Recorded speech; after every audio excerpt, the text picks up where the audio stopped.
Inside a private airfield's hangar, a powerful CEO spits out a line that turns the air cold. An unexpected witness watches the exchange as the mechanic stands calm under the storm of arrogance. One symbolic action shifts the power for a second. But the CEO's entitlement snaps back, unaware of what's coming. The chapter ends on a cliffhanger that hints this woman isn't who he thinks she is. "Get your filthy hands off my jet, we don't hire people like you."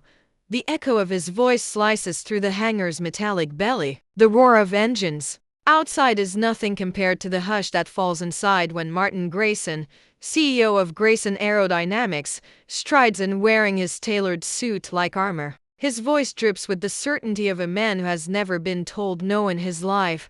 High above, fluorescent lights buzz like judgment. Oil stains mark the concrete beneath his polished shoes. Near the wing of the silver jet, Almara Johnson wipes her hands on a rag that's already soaked with a day's work grease under her nails, a smudge across her cheek. She doesn't flinch when the uniformed airport security guard shifts uncomfortably behind the CEO, eyes darting from the suited tyrant to the calm mechanic who refuses to look small. Two other crew members stand frozen by the toolbox, pretending to check gauges, but really they're just waiting for the explosion, for the mess. Everyone knows Martin's temper is legendary, but today it's laced with something else. A sneer he saves for people he thinks don't belong. He steps closer. His cologne battles the tang of jet fuel. "What are you doing near my plane?" he demands, eyes flicking to the patch on Almara's coveralls, a black fist embroidered under the company's logo, her name stitched neat above it. Almara meets his eyes. Calm. She's still holding the wrench, heavy, cool metal balanced in her palm. If she gripped it tighter, maybe it would tremble, but she doesn't. Her silence slices cleaner than his insults. Martin glances at the security guard, smirks. "Call the police. Trespassing and attempted sabotage, who knows what else she's done to my jet." His voice bounces off steel walls, a show for everyone here. He wants them to remember how easily he commands the room.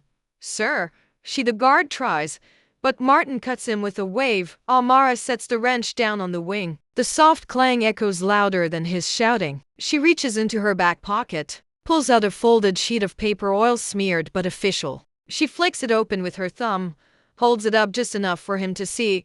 "FAA certification, maintenance clearance, company stamp, a license to touch any bird in this hangar, including his." Martin doesn't look at the paper. He's looking at her skin, her braids tucked under the cap, her unbothered eyes that won't shrink for him. He steps closer, grabs the paper, tears it in two. A clean rip, fluttering scraps that drift to the concrete like dead leaves.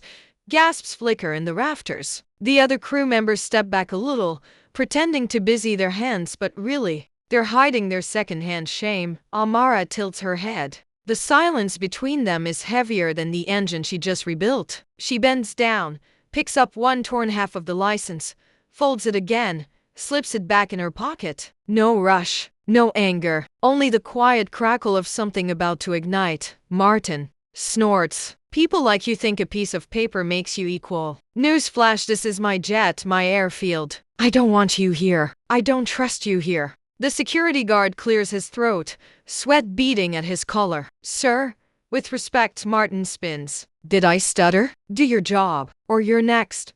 Silence again. Outside, a plane takes off, thunder rolling across the tarmac. Almara watches it for a second, lets the roar wash over her. Then she turns her eyes back to Martin, calm, black pools that reflect his sneer right back at him. Slowly, deliberately, she reaches up and brushes a fleck of grease from the pristine silver wing. Her fingers leave a streak, a mark of her presence he can't scrub off. She says, voice soft but sharp enough to draw blood, "Funny thing about trust, Mr. Grayson. It flies both ways." For a split second, his eyes flicker confusion, a twitch of something that doesn't belong to power. He opens his mouth to spit another insult, but before he can speak, a voice echoes through the hangar's PAW system. "Grayson 1, ready for test run, final sign-off needed from Chief Mechanic." Martin freezes. The security guard looks at Almara. The crew look at each other. Almara lets her eyes linger on Martin's perfectly pressed collar. then at the torn paper poking from her pocket. She smiles, a small, dangerous thing. "Excuse me," she says, stepping past him without another glance. The echo of her boots on concrete sounds like a countdown. Outside, the wind rattles the hangar doors. Inside, Martin watches her back. Realizing too late that the real power just walked away and took his jet with her, Martin's office sits on the top floor of the private terminal, a glass box perched above the runway so he can watch his empire move under him like chess pieces. But today, he doesn't see planes. He sees Almara's calm face, that line she tossed at him before walking away, a line that felt like a blade pressed gently to his neck. He snaps his fingers at Jonah, his young assistant, who's still clutching a leather folder against his chest like a shield. Jonah jumps. "Sir? Get legal on the line. I want a statement ready by tonight. No press near the hangar. If anyone asks, that mechanic, what's her name?" "Almara Johnson, sir." Martin's jaw twitches. "Right. She's under investigation for negligence, possible sabotage. I don't want her near that jet again. Understood?" Jonah hesitates. He remembers the slip of torn paper in Almara's hand. The way she didn't even raise her voice. Something about her presence unsettles him, like she's seen the inside of engines and men both. "Jonah." Martin barks. "Yes, sir." Right away, Martin paces to the window, glaring at the tiny shape of the hangar below. From up here, Almara is just a speck in coveralls. Power should feel solid under his feet. But there's a hairline crack forming, a whisper that maybe she knows something he doesn't. He shakes it off, taps the glass with a ringed finger. He wants the sound to drown out the doubt. Jonah clears his throat. "Sir, the test flight. Should we delay it?" Martin spins on him. "No, if we delay, people start asking questions. The jet FLIs tomorrow morning as planned. She's off the project. If she causes trouble, we handle it." Quietly, Jonah nods, making himself smaller by the second. He scribbles notes, but his eyes flick to the framed photo behind Martin's desk, the Grayson logo gleaming on the tail of the prototype jet. Billions riding on that winged symbol. And somewhere in the engines of that prototype, Almara's fingerprints still hum. Down below, Almara stands in the shadowed hallway outside the control room. Her reflection stares back at her from the dark glass, tired eyes, grease under nails, half of her FAA license folded neat in her pocket. She listens through the door, muted voices, the hum of monitors, someone laughing at a weather report. Routine life. The calm before she flips it. She steps inside. The tech crew looks up, some smile, some pretend not to. She nods once. All quiet respect. She's the reason this place hasn't seen a grounded jet in 6 months. Even the skeptical ones know that. She taps the shoulder of Malik, the senior controller with the salt and pepper beard. He spins his chair around, eyebrows raised. "Everything good, Chief?" he asks. Almara leans close. "Can you cover for me?" 10 minutes. No questions. Malik gives her that look, the one that says he doesn't trust what's happening above his head, but he trusts her. He nods once, swivels back to the screens like nothing happened.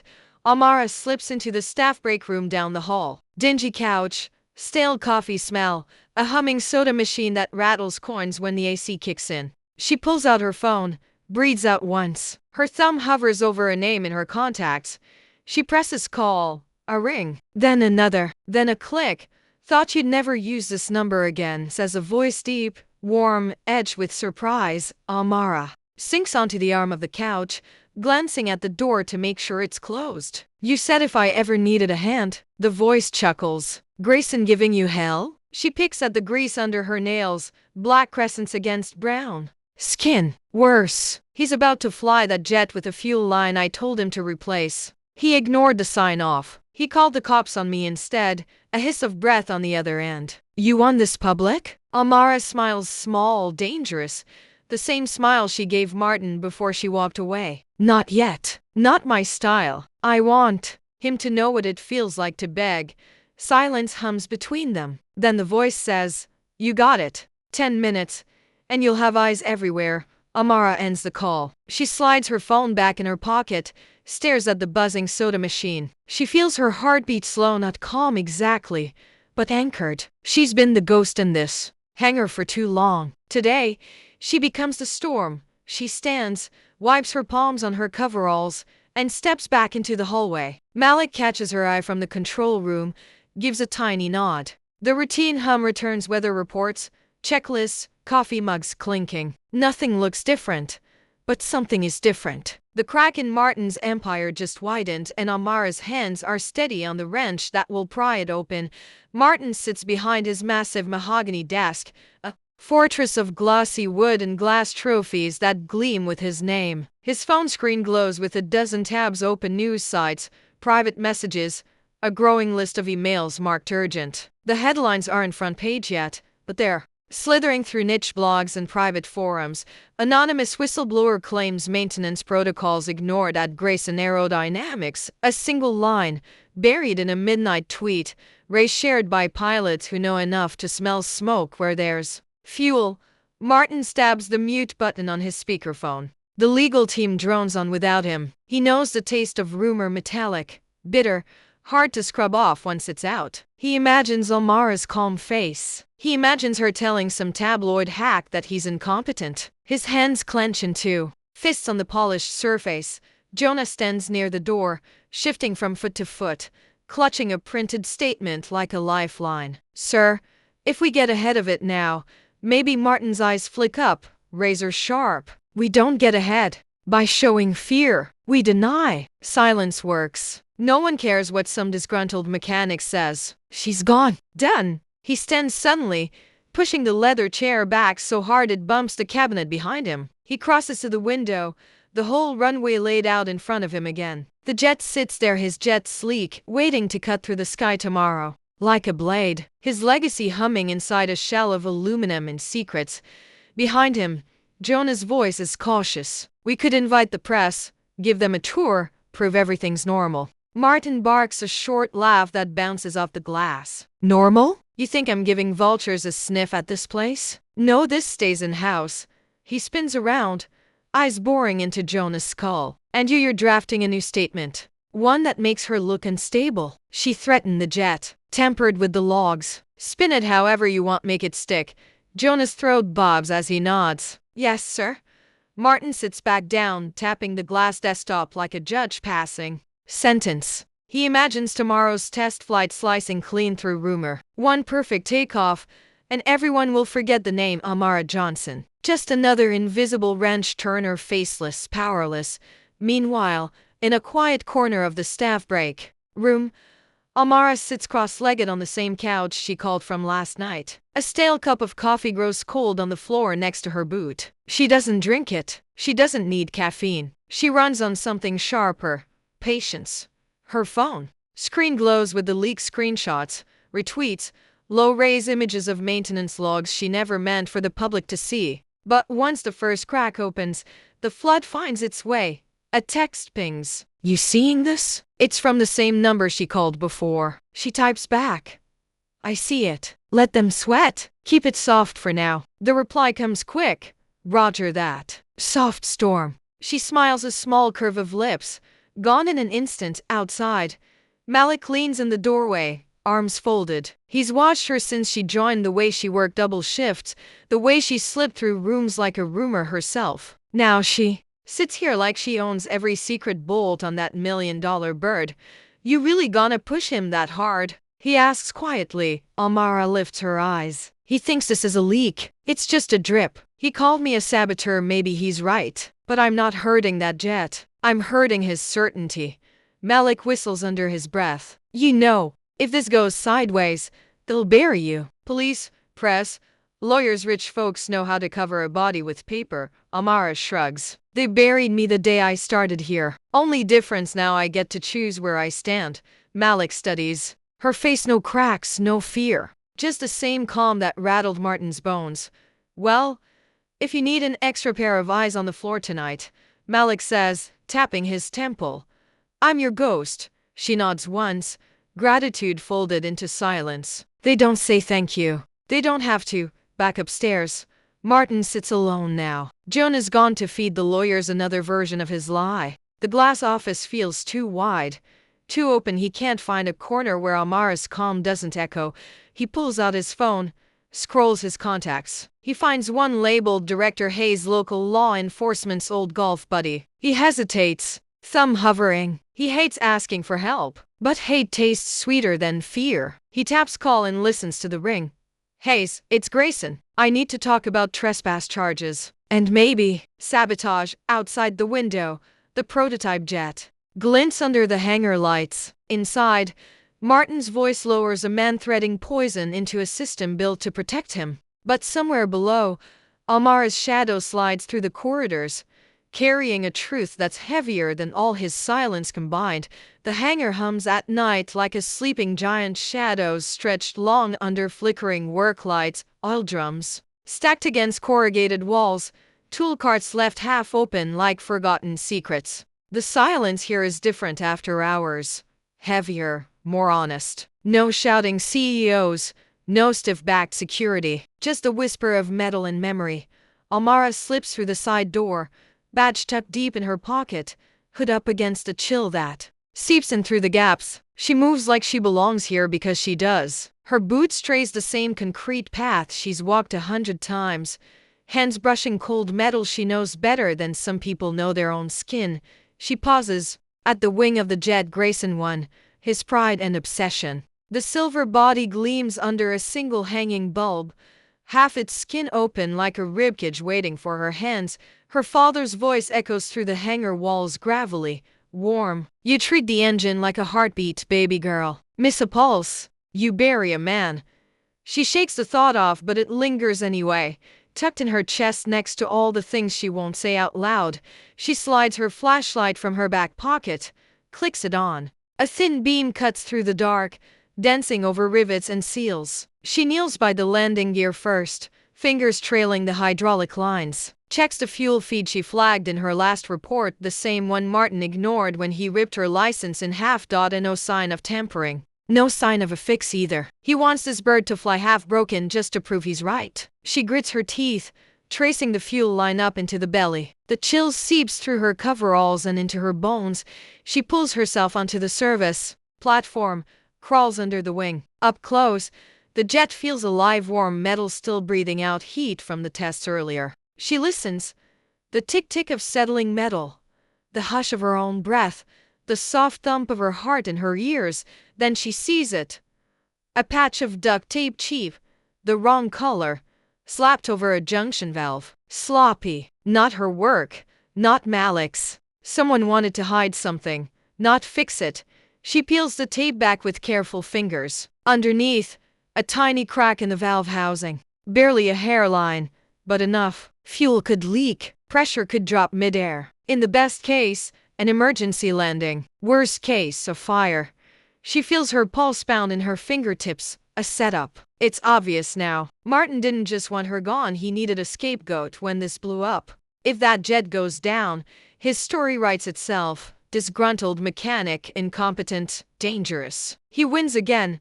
Almara slides back out, the cold air slapping her sweat-damp skin. She wipes her hands on her coveralls, leaving greasy streaks like war paint. She stands under the wing, staring up at the metal bird she's kept alive when no one else cared. She wants to scream, but she doesn't. Her father's voice in her head again. Calm fixes what anger breaks. She steadies her breath, feels the rage settle deep instead of bursting out. Outside the hangar's side window, Malik's outline appears. He knocks once on the glass, the signal they agreed on. She waves him in. A minute later, his boots echo on the metal steps. You find something? He asks, eyes darting around like they're being watched, even though they know the cameras in here are broken at this hour thanks to a tiny trick Almara pulled 2 months ago. She shines her light on the cracked valve. Malik whistles low. Cheap trick. Smart though. Blame you.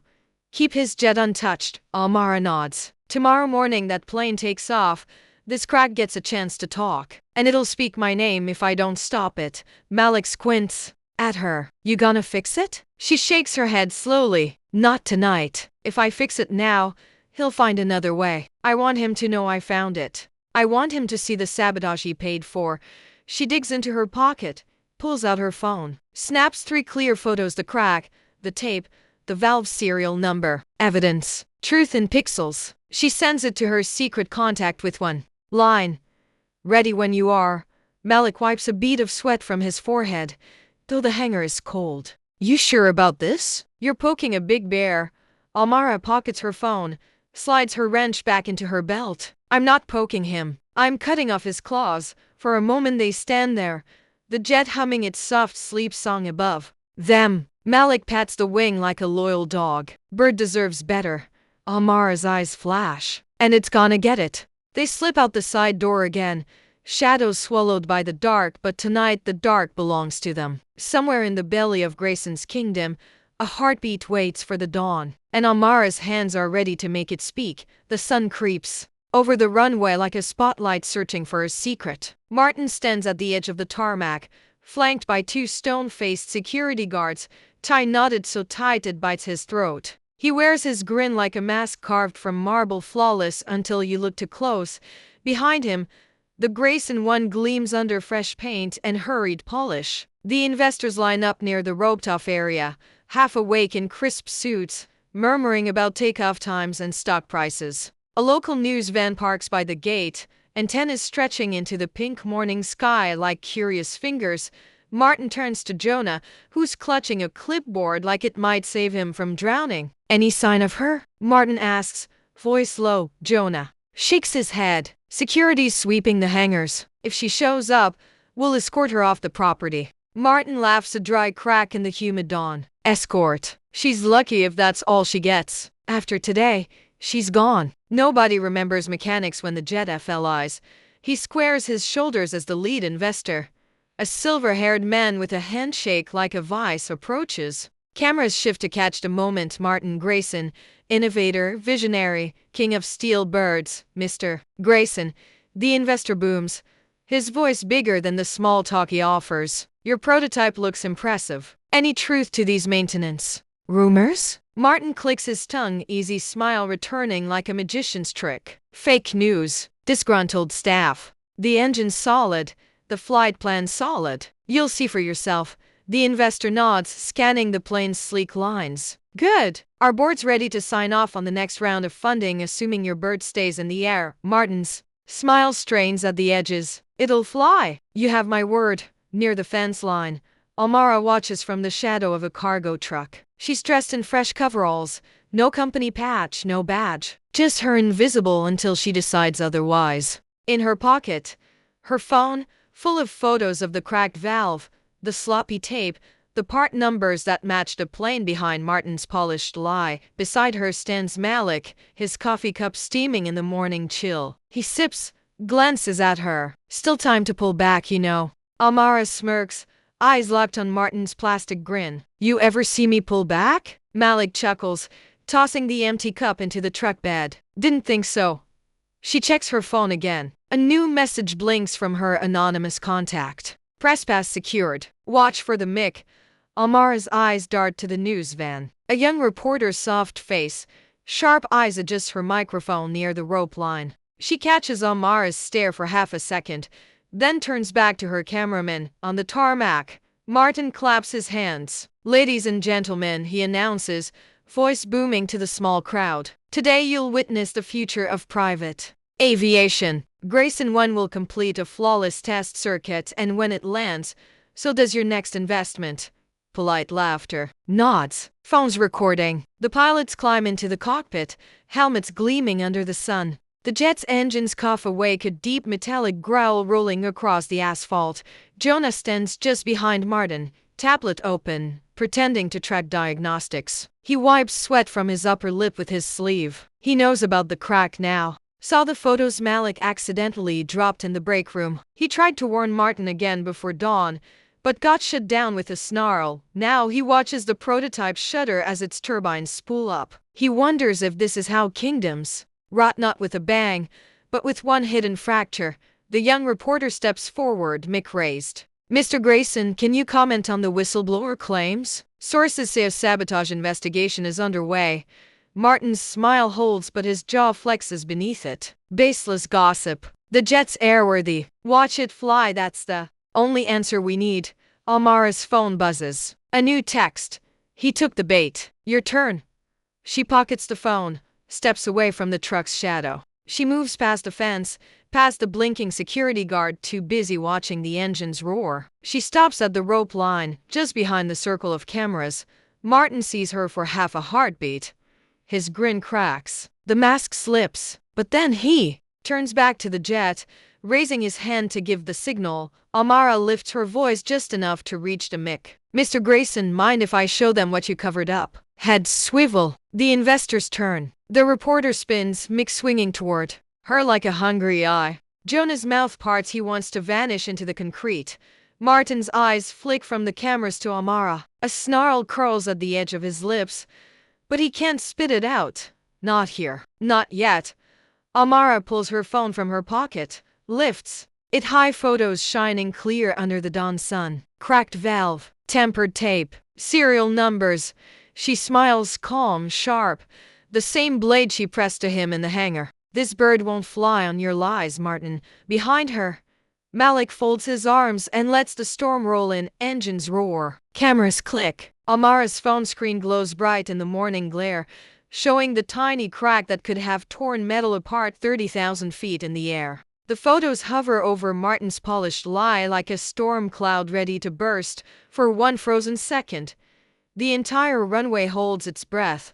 Martin lowers his raised hand, the signal to fly, and drops it like it's burning him. He turns, face stiff, as if his skin forgot how to stretch into that flawless CEO grin. He tries to speak, but his throat clicks dry. The lead investor steps forward, eyes sharp under silver brows. "Is this real?" he asks Amara, voice hard enough to slice through the dawn.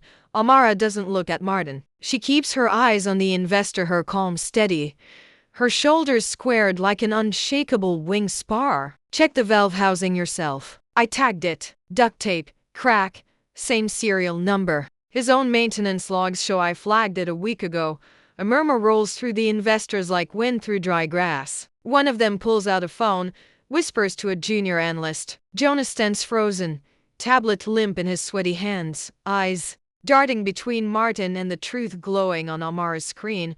Martin forces his lips into motion, a grimace that might once have passed for charm. "This is a stunt." A disgruntled employee spreading fake. Amara cuts in, voice smooth but sharp enough to draw blood. "Check the inspection cameras. They're time-stamped. You ripped up my license when I tried to ground this bird." She turns to the young reporter, who's practically vibrating with adrenaline now that the small-town test flight has turned into a national headline. Amara holds her gaze steady. "You want proof? Follow me. Bring your cameraman." Martin lunges forward, voice cracking. "You're not authorized to," but his words fall flat as the investor lifts a hand. "Let her show us." Behind them, the pilots pause at the cockpit ladder, helmets tucked under their arms. They're watching two pilots who trust nothing more than the skin of the bird they fly. Doubt creeps into their faces like frost on glass. Amara leads the small procession across the tarmac, reporter, cameramen, investors,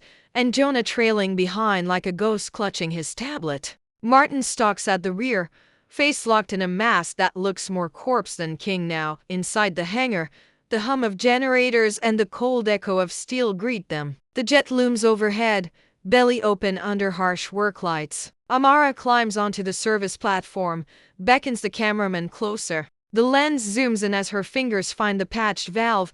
"There," she says softly. She peels back the tape. The crack gleams under the light, tiny but enough. Enough to ground a flight. Enough to ground a man.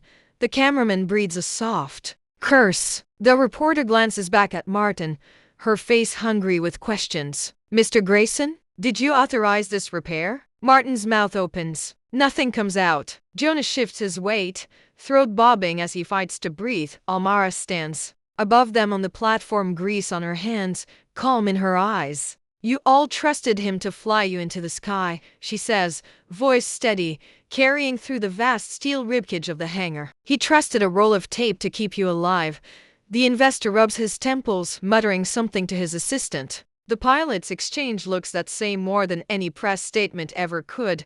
Martin tries one last time. He pushes past Jonah, voice rising like a drowning man's gasp. "She's lying. She sabotaged it herself. For attention." For Jonah steps forward before he can finish. The words stumble out of him in a rush, too fast to stop. "Sir, I saw the maintenance logs. I saw her report. She flagged the line 3 times. You told me to ignore it to delete the backup logs. Martin spins, fury twisting his face into something feral. You incompetent little. But the cameraman doesn't flinch. He's already panning from Martin's rage to Jonah's trembling honesty. The reporter whispers to her mic, live feed blinking red. The lie is out. The cameras are hungry. Amara steps down from the platform. She wipes her hands on her coveralls, smudges of oil like battle stripes. She locks eyes with Martin one last time, that same calm blade she held to his arrogance the first day.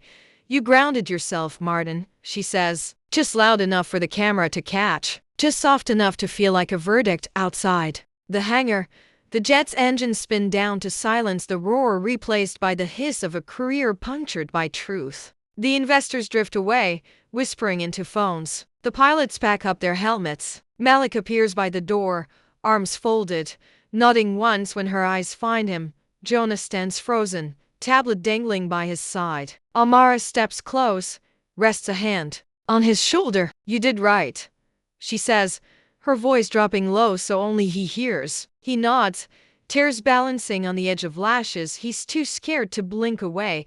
The hangar door creaks open, sunlight spilling in to paint the jet in soft gold. Today, the bird stays grounded. But for Amara, something bigger takes flight, the quiet storm of truth that no duct tape can hold shut. By noon, the airfield hums with a new kind of energy, the hush of scandal rolling through the hangars like an engine about to seize. Reporters gather at the security gate, pressing phones against the mesh fence for glimpses of Martin Grayson's perfect world cracking open like a cheap weld. Inside, the boardroom above the terminal buzzes under flickering fluorescent lights. 12 leather chairs around an oval table, but only 11 occupied. The 12th, Martin's usual throne at the head, sits empty for now, as if the room itself has decided he no longer fits. Amara stands at the far end, hands resting on the back of a chair she refuses to sit in. Grease still streaks her sleeves, but she wears it like armor. Her phone, screen cracked from a drop months ago, rests face up, messages piling in. Reporters wanting quotes, strangers calling her hero, trolls calling her worse. The CEO's second in command, a thin man named Rawlings with a voice like cold water, clears his throat. Miss Johnson, this is an internal inquiry, not a trial. You'll be given a chance to state your version before the board decides on disciplinary action. Amara's mouth curls at the corner, not quite a smile. You mean before you decide if you're firing the woman who saved your jet from falling out of the sky? A low ripple of discomfort passes around the table. Some avert their eyes, others tap tablets pretending to check notes. Only Rawlings keeps his gaze locked, a man desperate to stitch the company's reputation back together before the market notices the rip. He slides a file across the polished wood. Your contract, your reports, your flagged maintenance logs, all under review. You understand the consequences of violating non-disclosure agreements, correct? Amara taps her phone, pulling up a photo of the cracked valve, the serial number glinting in the flashlight beam. She turns the screen so it faces Rawlings. I understand what happens when you ignore reality to protect your reputation, she says. Her voice stays level, even as her heart pounds against her ribs. If you'd done your job, that photo wouldn't exist. Across the hall, Martin leans against the corridor wall, tie loosened, phone pressed to his ear. His face, once so perfectly composed, looks smudged now, like the truth wiped the polish away. He hisses into the receiver, Hayes, I need time. Spin this sabotage. She forged the logs, you hear me? Forge them back if you have to. The voice on the other end, a tired local sheriff who's taken Martin's golf invitations too many times, sighs. Martin, there's a camera feed. FAA's sniffing around. Even I can't bury this one. Martin presses a hand to his forehead, shutting his eyes against the flicker of his reflection in the corridor glass. He sees himself, suit rumpled, power draining from his posture like a slow leak he can't patch. Then stall it, he snaps, but the line goes dead. Even old favors have an expiry date.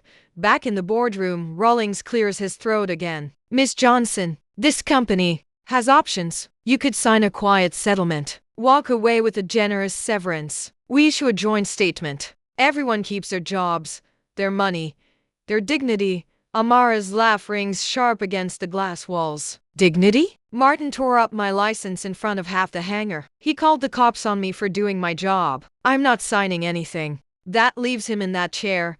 A younger board member, a woman named Patel, shifts forward, folding her hands together. Amara, if you push this too far, you'll have no references. You'll be blackballed in this industry. Amara nods. Once, calm as always. Maybe. Or maybe you're all underestimating how loud the truth is when you stop duct taping its mouth shut. She picks up her phone, thumbing through messages. A new name appears. Investigative journal confirm interview. Outside the boardroom. Glass. Malik stands leaning against the railing, watching through the pane. He catches her eye when she glances up, lifts his chin once. A signal that says I'm still here. By his side. Jonah stands too pale, tie askew, eyes wide like he's seeing the company walls for the first time. He whispers to Malik, voice low, "She's really gonna do it, isn't she?" Malik nods, eyes never leaving Amara's calm silhouette. She already did. Downstairs in the hangar, a few junior mechanics stand in a loose circle, talking in hushed voices. One pulls up the leaked photos on his phone, the cracked valve, the tape, the look on Martin's face when Amara held up the truth for the world to see. Think she's gonna get fired? One whispers, "Think it matters?" Says another, shaking his head, "After this, she's untouchable. And maybe we are too." They look up at the jet resting in its cradle, grounded for the first time, not by bad luck, but by one pair of steady hands that refuse to be silent. Inside the boardroom, Rawlings pushes his glasses up his nose. "One last chance, Miss Johnson. You can still choose the quiet road." Amara slides her phone into her pocket. She lifts her eyes to every face at the table. Calm, solid. Her father's words echo in the hollow hush. Calm fixes what anger breaks. She leans forward. "You don't get to bury me quietly. Not this time." Rain drizzles against the tinted windows of Martin's corner office, tiny rivers winding down glass that used to make him feel untouchable. Now it feels like a cell with a view. He stands by the window, blazer off, sleeves rolled to the elbows like he might still look busy enough to matter. His phone screen glows with missed calls. Investors. Legal. A new email marked urgent from his private fixer who can't fix anything this big. Every ring in his ear sounds like an alarm he can't shut off. He mutters to the empty room, voice raw. "She won't win. She can't win." Behind him, the door cracks open. Jonah steps in, rain dampening his hair at the edges, tablet tucked under one arm. He's been standing outside for 10 minutes, working up the nerve. Martin spins. What? What now? Jonah sets the tablet on the desk, a quiet thud that sounds like a final nail. "You need to see this, sir." Martin jabs a finger at him. "You think I don't know what's in there?" She's bluffing. No one listens to a mechanic with no license. Jonah's voice trembles but holds. "The FAA does. The Inspector General does. She gave them the logs, the photos, the original timestamps. She walked it straight through the front door this morning." For a moment, the rain is the only sound. Martin's eyes dart to the window, to the grounded jet, now $1 million paperweight with no wings left to protect him. "You useless boy." Martin spits. "You think you're loyal? You think she'll save you? You're finished too." Jonah swallows, but doesn't step back. He meets Martin's glare the first time he's ever looked the man in the eye without flinching. "I think I'm finished if I keep standing next to you," he says softly. He picks up the tablet and walks out, leaving Martin alone with his reflection. In the break room downstairs, Amara sits across from the same reporter who caught her first words at the fence line. Now the reporter's eyes are wider, hungrier, phone recording every sentence. "You've handed over everything?" the reporter asks. Amara nods, sipping stale coffee because she needs her hands to do something besides clench. "FAA has it all. The board's scrambling. Investors are out. If they fire me, it proves my point. They'd rather bury truth than fix what's broken." The reporter checks her phone, an alert blinking. "Martin's PR team just issued a statement. Says you're unstable, disgruntled, threatening the company's safety." Amara smirks. He's still using the same line. A soft knock at the door. Malik slips in, umbrella dripping rainwater onto the tile. He nods to the reporter before turning to Amara.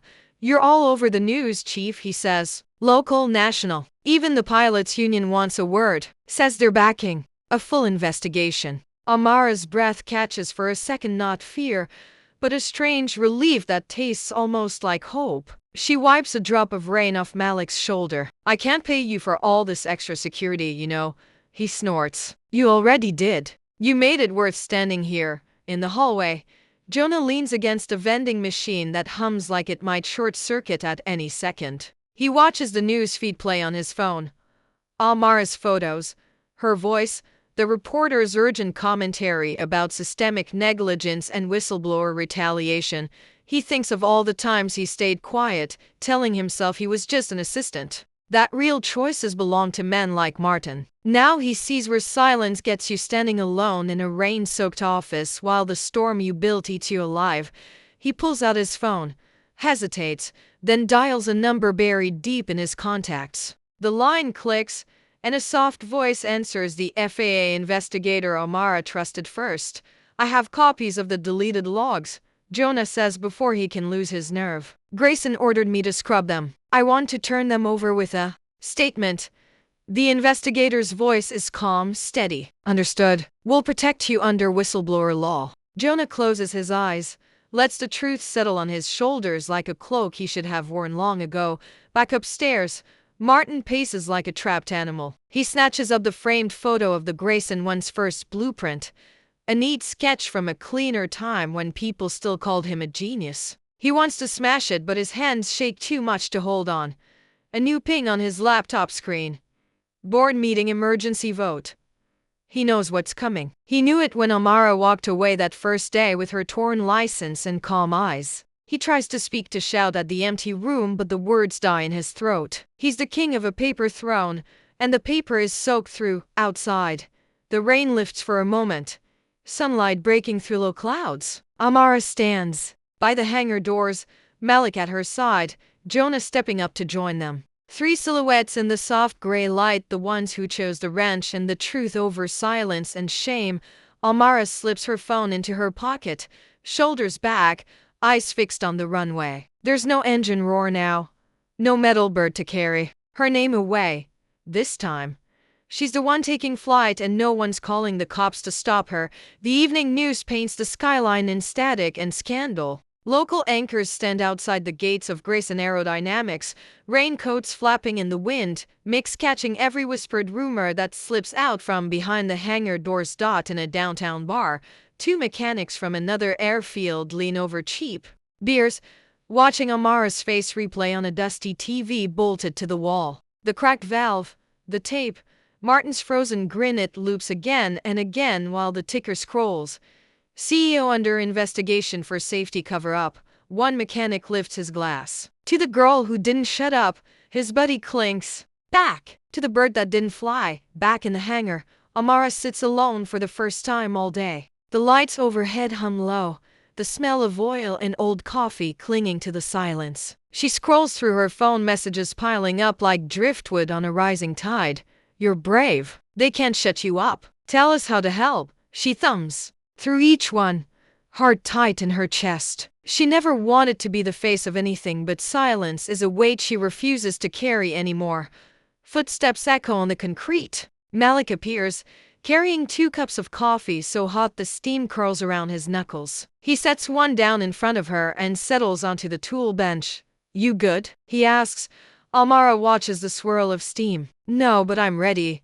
Malik chuckles, tired but proud. Close enough. Across town, in his empty office, Martin's reflection stares back at him from the dark window. The city lights behind him can't hide the shadows crawling up his spine. His laptop pings. The board's vote went through. Suspended pending investigation.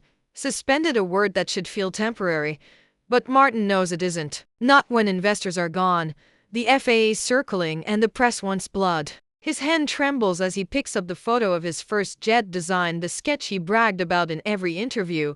A knock at the door breaks the hush. He turns, voice cracking. What? Jonah steps in, tie gone, sleeves rolled, eyes clearer than Martin's ever seen them. He holds out a manila folder heavy with printed logs and old emails. FAA wants this, Jonah says. I'm not going down for you. Martin's laugh is hollow. You think they'll protect you? They'll tear you apart next. Jonah doesn't flinch. He just sets the folder on the desk. I'd rather be torn apart for the truth than live another day covering your lies. Martin opens his mouth, searching for the thread that used to work on men like Jonah, but the words die. Jonah's already gone, his footsteps fading down the hall like the last echo of loyalty. The late-night news switches from Martin's frozen statement, him stammering through denials, to Amara's recorded interview. The reporter sits across from her in the break room, the same stale coffee cooling in their cups. Why didn't you take the settlement? The reporter asks. Amara doesn't hesitate. Because silence is comfortable for the people on top, not for the rest of us. Outside living rooms across the city, people lean forward, mechanics on graveyard shifts, single parents folding laundry, young apprentices learning what a wrench and backbone can do. The anchor signs off. More updates as this story develops. Near midnight, the Grayson aerodynamics sign flickers outside the gates, a hollow glow that can't warm the cold air. Malik locks up the hangar for the night, keys jingling in his hand. He glances over his shoulder. Amara stands under the wing, palm resting against the cold metal like she's listening for a heartbeat. You know you can't sleep here forever, right? Malik calls out. Amara smiles, just a flicker under the halogen lights. I know. Just making sure it knows it's safe. Malik steps closer. You saved the jet. You buried the king. What's next? Amara pulls her hand back, slides her wrench into her pocket. Next? I make sure they don't build another one on the same lies. Inside a small apartment across town, Jonas sits on the edge of his couch, laptop open, a single lamp spilling yellow light into the quiet room. His finger hovers over send the last files, the last truth he has to give. He closes his eyes, exhales. Clicks outside, sirens hum in the distance. Not for him, not tonight. Tonight, the silence finally breaks, and in every corner of the city hangars, break rooms, cheap apartments stacked under blinking streetlights, people watch. They see the photos, the calm voice, the woman who never raised her tone but flipped an empire upside down anyway. No one calls the cops on her now. No one dares.